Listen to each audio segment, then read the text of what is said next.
Revelation 2497.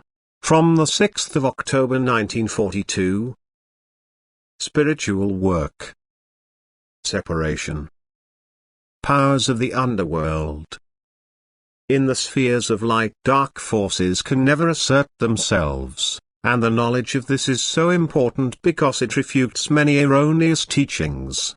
As soon as the Spirit of God is active in a human being, that is, as soon as God Himself obviously works through a human being by conveying His word through him to earth, a partition is erected so that evil forces remain separated from that human being as long as the Spirit of God is active, so that a contamination of the divine word by erroneous teachings is excluded. Therefore the forces of the underworld cannot express themselves in the usual way by confusing the thoughts of the human being and making him receptive to their teachings.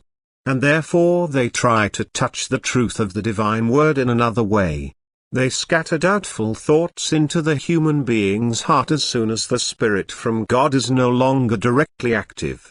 They seek to bring knowledge to him in the form of truth which contradicts the knowledge received from God and thus undermine the firmness of faith. They bring doubtful thoughts into his heart and constantly strive to shake the strength of faith. Yet the beings of light are constantly concerned about the human being who has declared himself willing to accept the truth from God.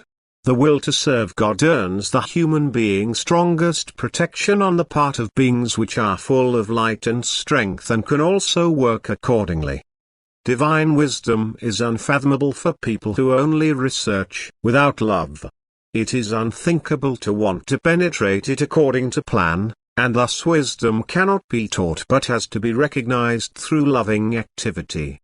Therefore no man can put himself into a knowing or seeing state through training, but only the love of his heart makes him able to see and know about hidden things. Intellectual knowledge can certainly be acquired, but never wisdom, which must be born in the heart through active love, which is therefore an expression of the divine spiritual spark dormant in the human being towards the soul of the human being. The human being can certainly be pointed by teachings to the path on which he can reach the truth from God. But he has to take the path himself if he is to become enlightened and attain realization. And therefore the human being will only be introduced to truth through the working of the Spirit, for this working of the Spirit is the result of the activity of love. Which is why only the teachings imparted to people through the working of the Spirit have the right to be completely truthful, and therefore everything can be rejected which does not correspond to this wisdom conveyed to people from above. For there is truth where God is obviously active. Amen.